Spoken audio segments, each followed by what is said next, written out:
Hi, everyone.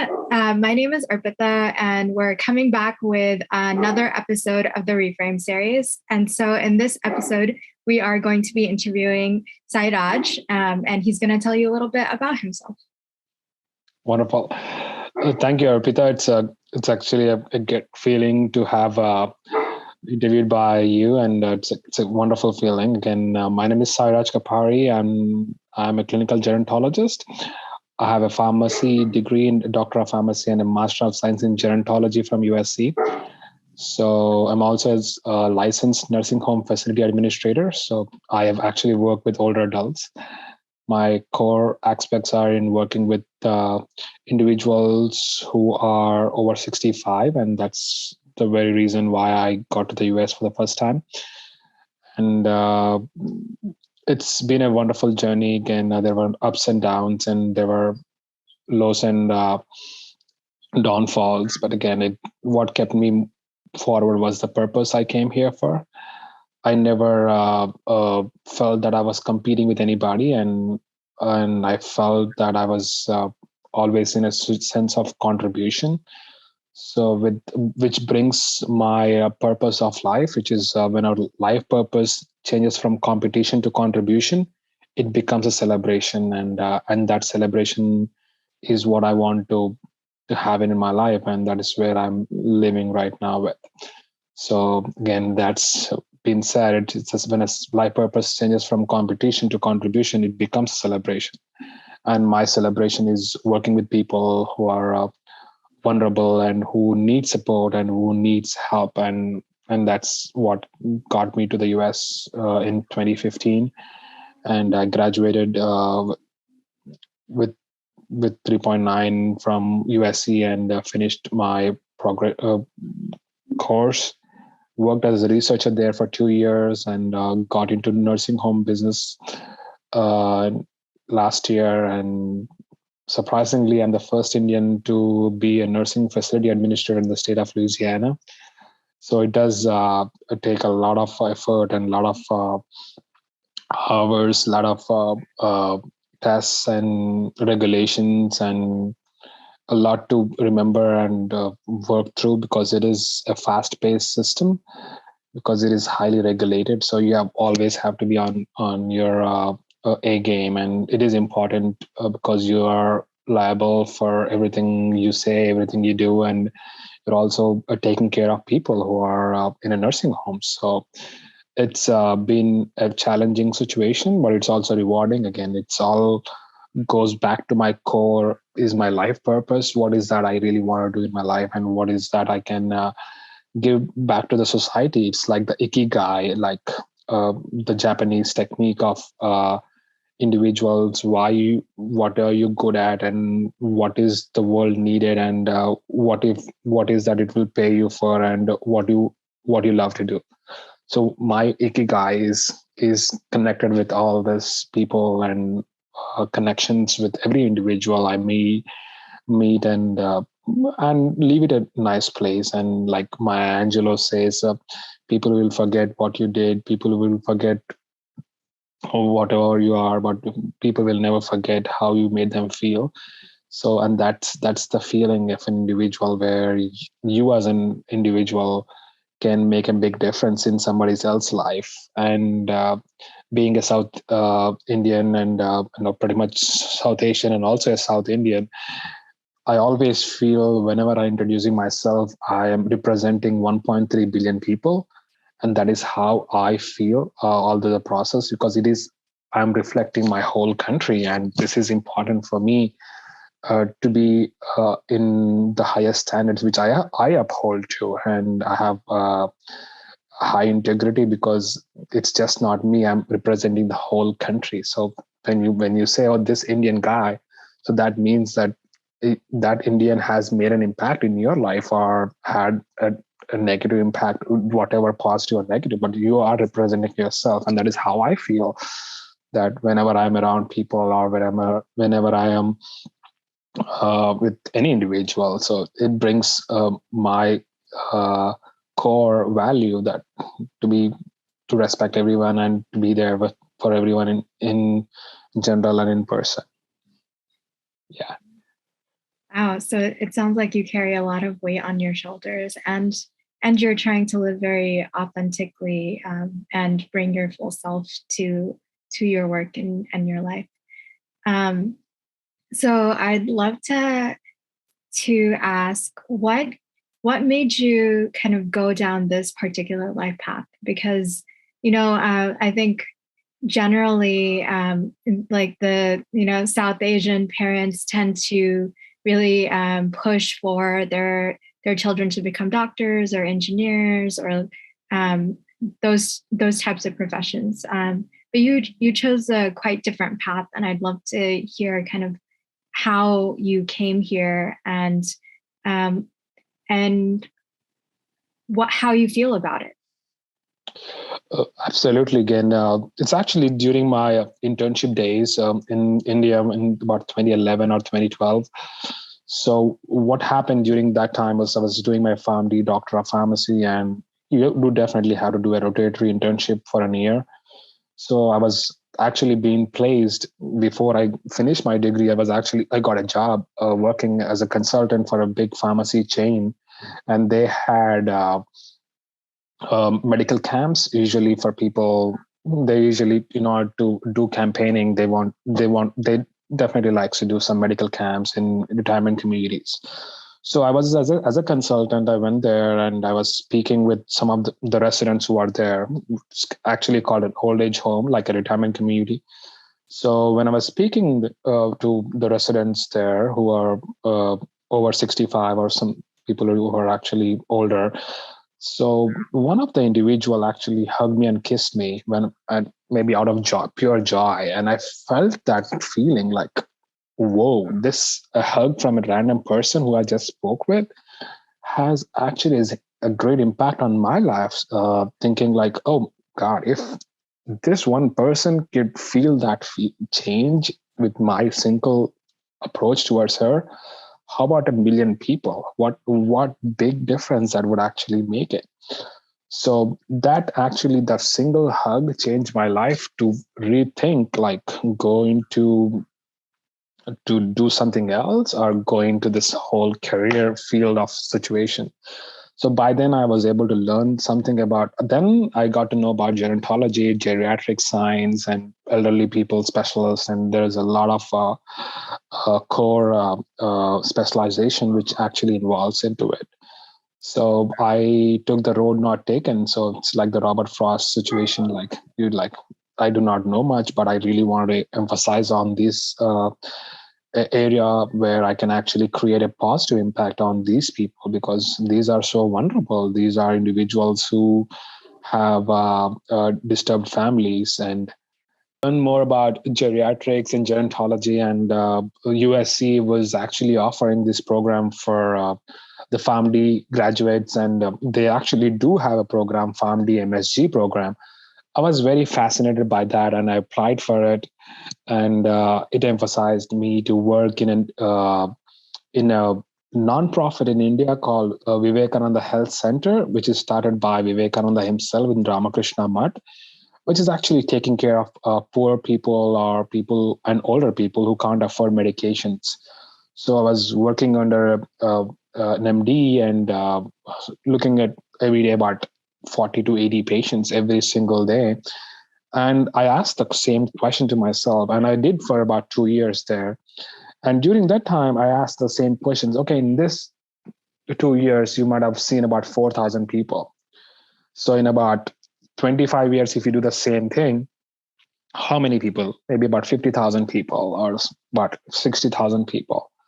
So my outreach and the way I always think is like, if we do some policies, some procedures, or create programs for people, it will reach more people.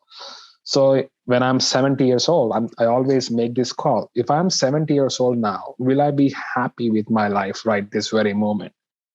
So that's my younger self asking the question to my older self. And the answer is no, you have to take a move. So as a I had all my clinic ready. I got pretty much my license, everything in India and open. Was employing four other individuals and working with them too, and having a very good setup. And then there comes a call from USC. So like, you got accepted. So, and I was like, oh, I couldn't afford it. It's very expensive in a situation in itself. So there was a group of panel members, the dean, the the dean emeritus was actually interviewing me. They said I can't come. It's very expensive, and what more I could actually do with education which I couldn't afford. So there were a couple of meetings and everything. Like there were, why should you be the person to receive this scholarship and everything in between. So I was able to talk to the dean and associate dean and the professors there, and I showed my interest of why I really want to be a gerontologist. So they actually understood this purpose between my collaboration and contribution to my life in itself, and that led me to receive a Graham Scholarship and Westcott Scholarship, and also Davis School Graduate Scholarship. So pretty much it covered 80% or 80%, 90% of my tuition, which is like, if you just monetarily, about $140,000. So it's a very big amount. I definitely couldn't afford it, but that is what USC was able to give it to me, and I'm grateful that it actually happened. And during the time, I was able to live in a retirement community for free for about 3 years, as well as doing my graduate classes at USC, and also internship at a retirement community where my friends were the people who I actually share meals were about 100 years old, 3 times of my age, and there were doctors, engineers, there were film actors, supermodels, there were great editors, directors, and professors. It's a great, a wonderful musicians, people who accepted me as I am. So it just the transition of my life purpose, looking at what I really want to do, actually phrased it well. Like the universe was helping me to the process, is how I felt like all the time. Like there is a guiding force helping me to the process. Just you keep yourself ready and do the right thing. As I said, when I walk with myself, like 1.3 billion people are blessing me. Or something is pushing me forward, and that is how I am. And it resonates the way I live. That resonates being truthful, being humble, being whatever you can do with the life you got. And that's my driving force, and that is what led me to go into gerontology and work with these people and still continue doing it. That's awesome. I have so many different questions that come out of this. One is just around process, right? Like I know a lot of Indians who tend to come here, they're coming specifically for professional programs, professional graduate programs. And so I'm wondering, could you share a little bit about what the application process was actually like? Like you talked about getting a scholarship, but in general, I think a lot of people may be hesitant to even try applying to an international university to do something like gerontology because it's so different. And absolutely, thank you for the questions too. It's like, again, I actually cried on my graduation. Like there were 600 people usually who were graduated with like MSGs and MASMs and undergrads and everybody who was coming from USC Davis School of Gerontology. And I couldn't find one individual who was from India other than myself. So a country of 1 billion people, I couldn't find one individual. It was really eye-opening. I was literally crying and thinking like, what is happening? So I was able to look into that, what's the process is. Most of them, not many people are aware that there is a program of gerontology, or there is a program which actually emphasizes on geriatric population in itself. So that led me to work with different friends who are doctors and who are pretty much wanted to work with the geriatric medicine and the geriatric population in itself. So how I able to, what I did is when I went to India, we created a small company called Care in Life, which actually provides uh, services for people who are older and who are in need of quality home care services. So people with dementia, people with Alzheimer's, people with comorbid conditions like hypertension, diabetes, their sugar levels have to be tested. They need to be having a physical therapy if they have orthopedic surgeries or if they have Parkinson's. And again, it's the whole tree of a disease situations an individual usually grows. Like an older tree has more branches, and the branches are in line with all the situations which an individual goes through. So we were able to do a little bit of our uh, progressive process. In the meantime, I was able to refer to my students in India who wants to be a gerontologist to USC, and giving them the process, like reaching out to the deadlines and making sure that you reach to the going to the website, reaching out to the professors, knowing their interests and what is your interest, and does it match, does it actually create a resonating feature. Like if the dean emeritus was working on polypharmacy, and surprisingly I actually worked on the same polypharmacy in my family career. So it actually, I was able to connect with him about polypharmacy's impacts, and that resonated with the dean emeritus himself. And I was lucky because this individual who's a decision maker actually knows what I was working through. So it's just finding that a common goal. People are in sociological research, some are in biological research, and if you are good with biological research, you can always reach out. And people, there is also a program in nutrition. You can also go into nutrition if that's your core area. So, or into healthcare administration, whatever you're trying to get into, you have to resonate that this is the reason why I am capable, and I have this entity which actually where I can prove myself or create an opportunity for the coming generations. So that's where I was able to reach out to the right people. And I always tell people it is not difficult.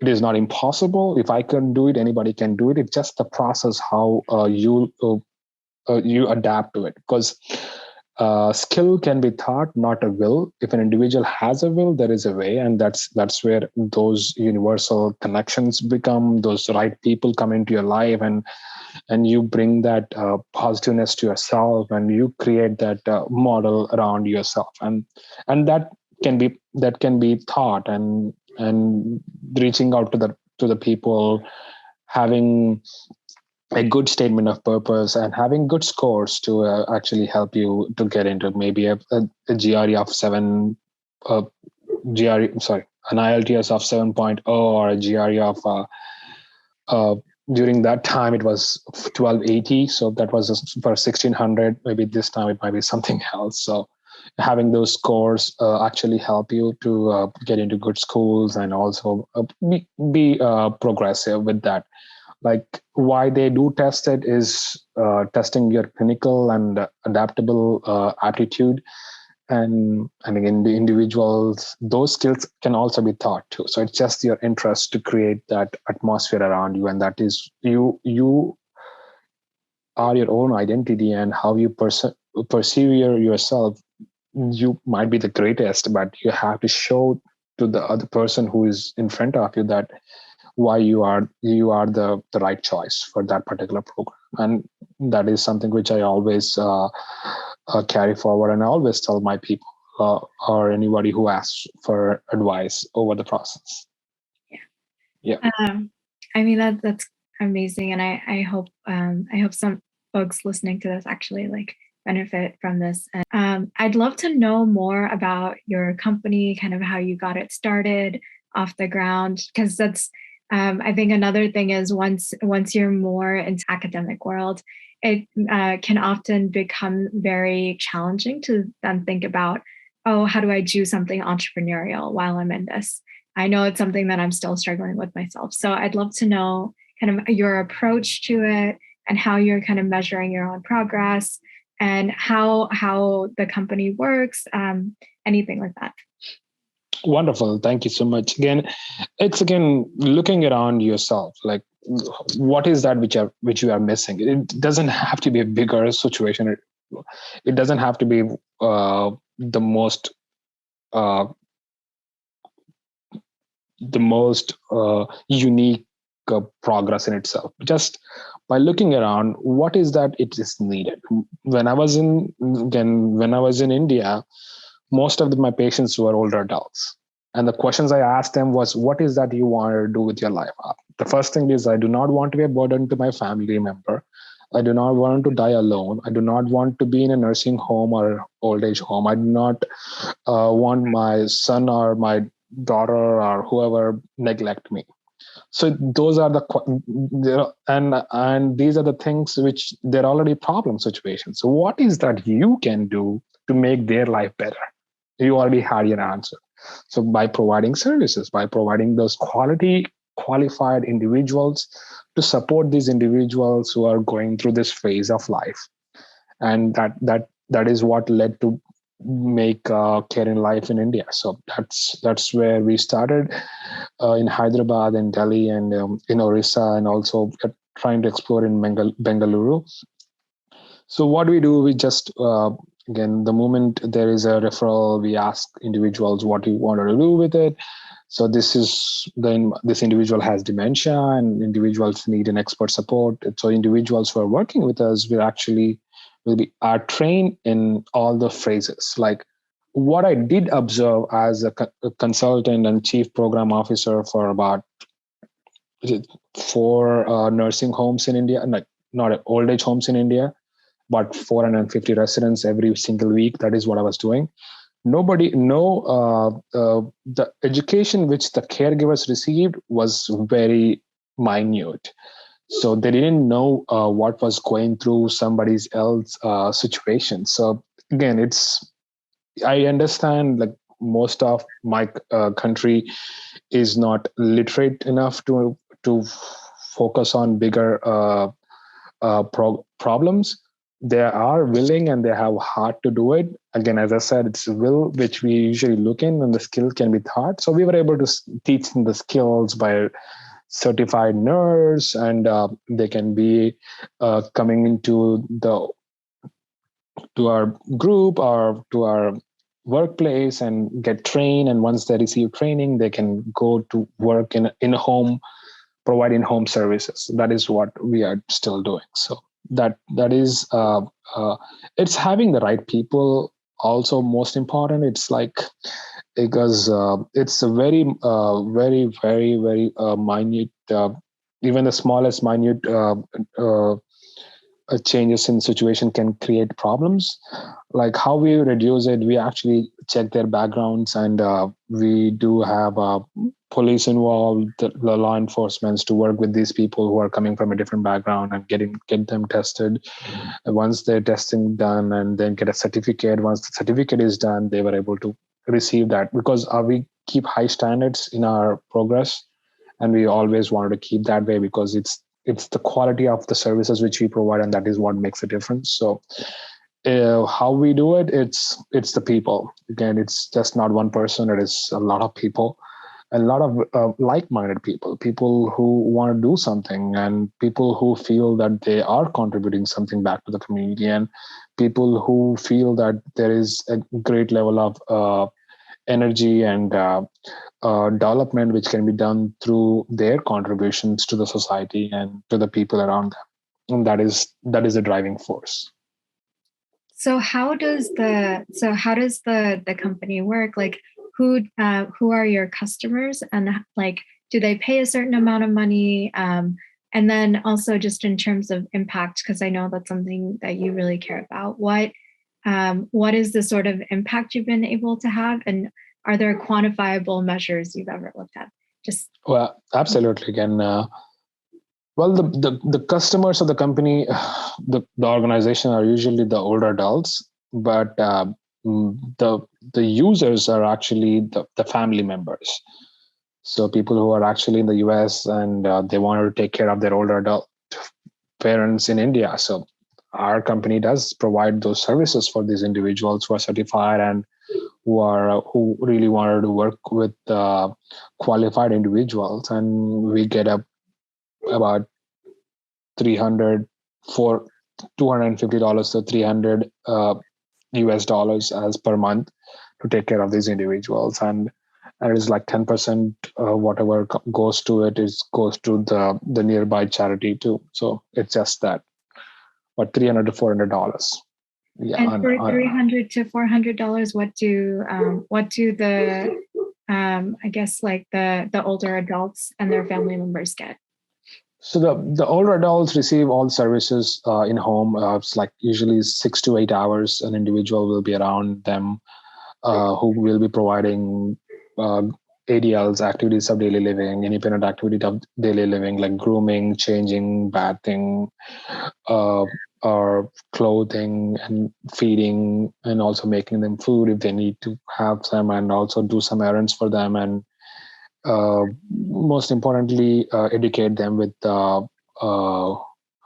telephone or internet, or when the people are not there, the family members is in somewhere else. So doing that WhatsApp call or Skype call and just being there and supporting them to the process so that they can actually be mindful that there is somebody who's trying to take care of our individual. That is what we do. Yep. It's just, again, it depends upon individual. Again, it's some individual who has dementia, it might be a different situation, and people who are in rehab therapies, maybe different situations. So what we did do is we are trying to still collaborate with doctors around us, and physical therapists, and nurse practitioners or nurses who are pretty much registered nurses, AGNs, what they call it. So that they all will be collaborate together and create a small model of things where every one stop for every individual, like a doctor, nurse, a pharmacist, and a clinician, and a physiotherapist, and a certified nursing aide. Everybody is together, and a social worker. Everybody is together, and they're providing care for these individuals by case situations.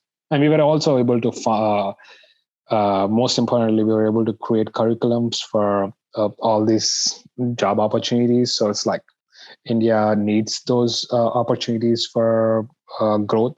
So we are just trying to implement that to the next level.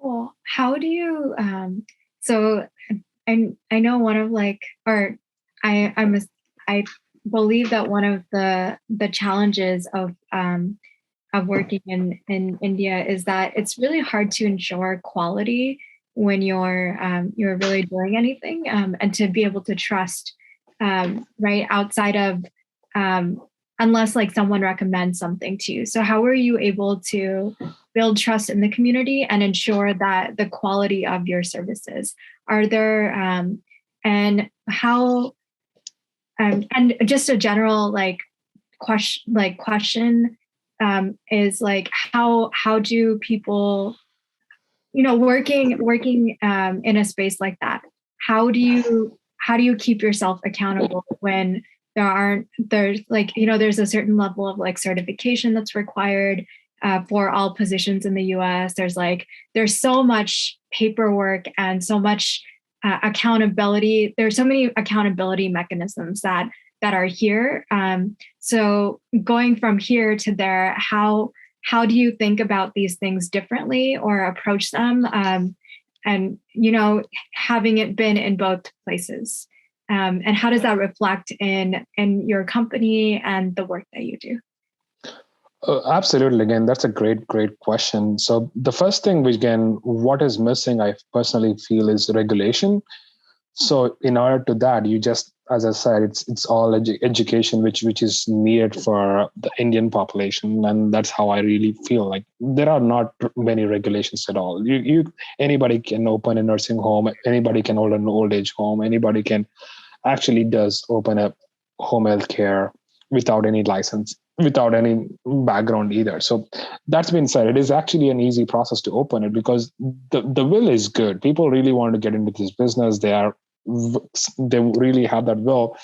It's the regulations. Like And my long-term goal, again, is to create a model where everything is regulated so that there will be less elder abuse. So there is a high rise in elder abuse in India.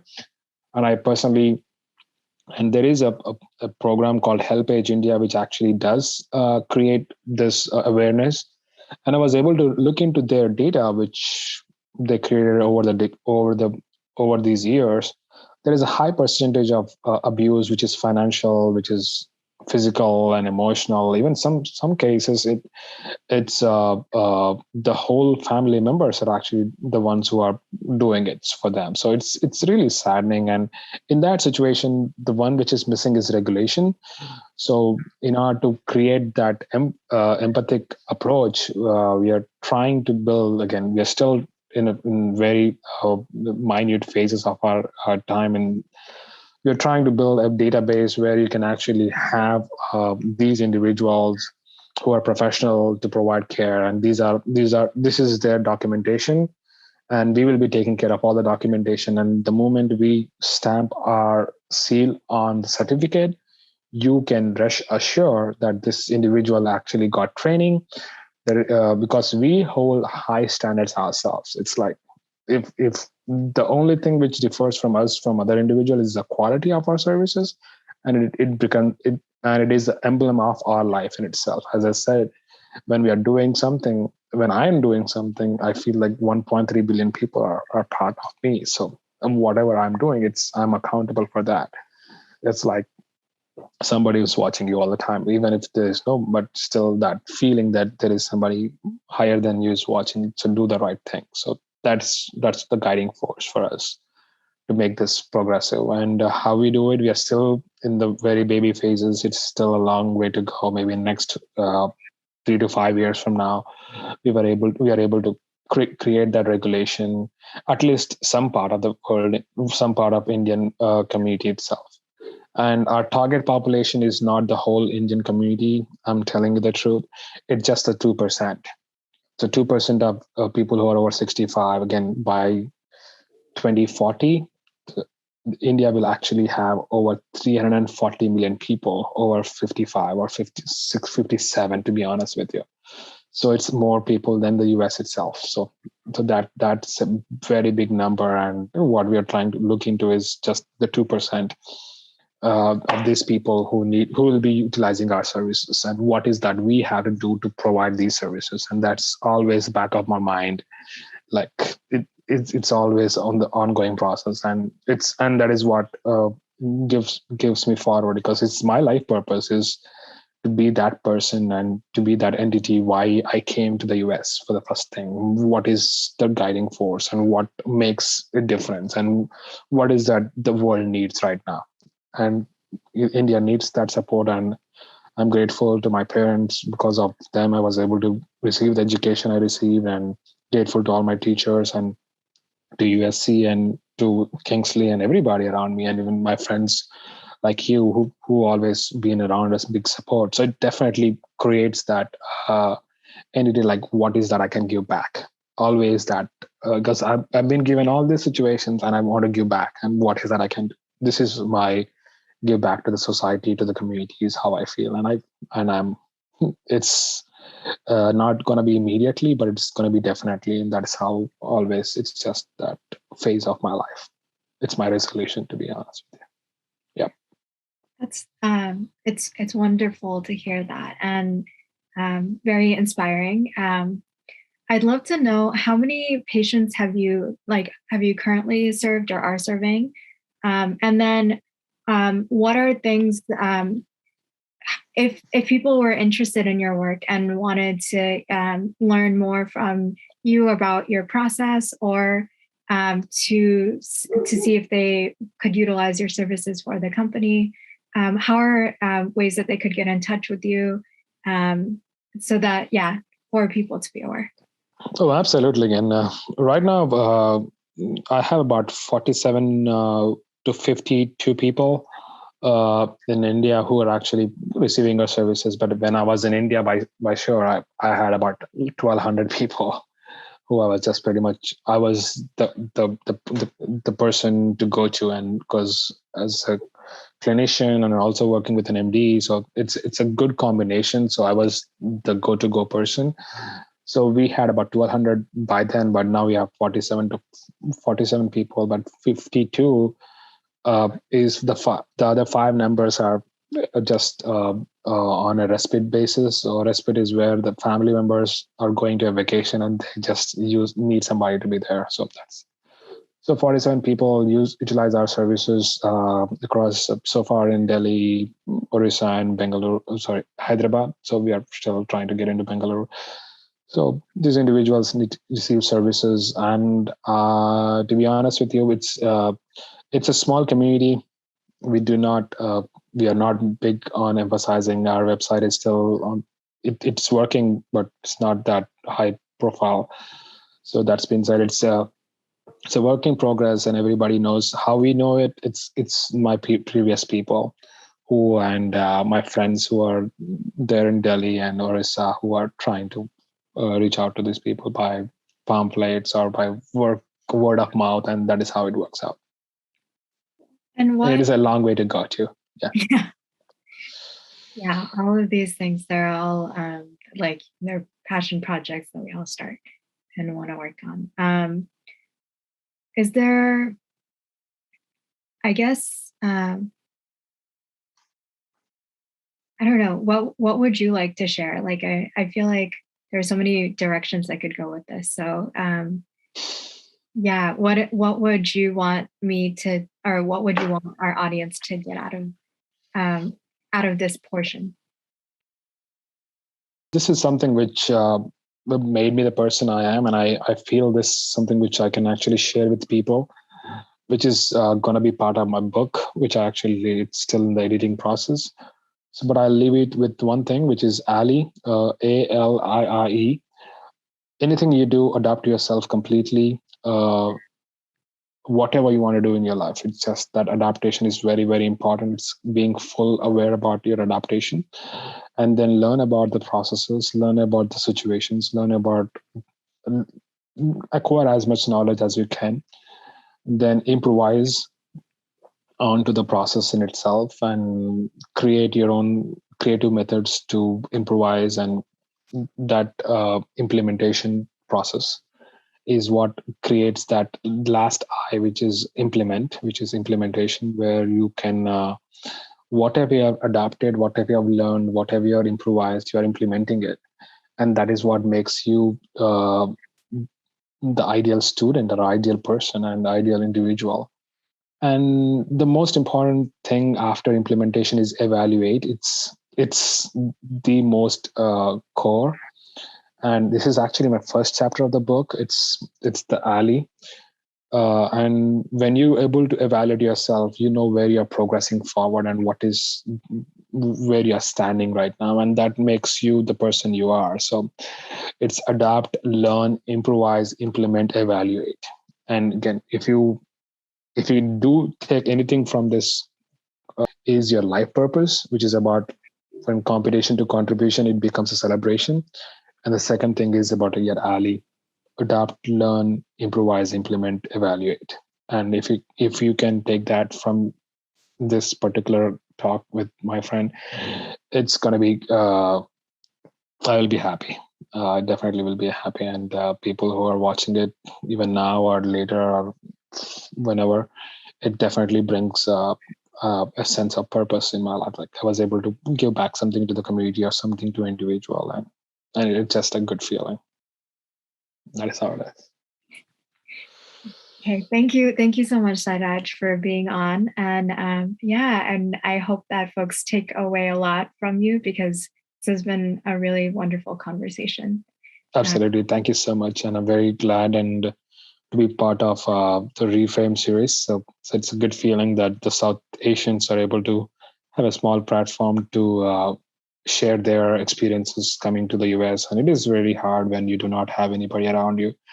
But your purpose will bring, and then the universe will create that modes. And again, you have to work for it. It's like the opportunity meeting preparation, and that is all matters. It's like I was ready and I was prepared, and the opportunity came in, and I took it. It's just that And how you do it? The alley technique: adapt, learn, improvise, implement, evaluate. And I will always have a bigger purpose, always have a sense of contribution.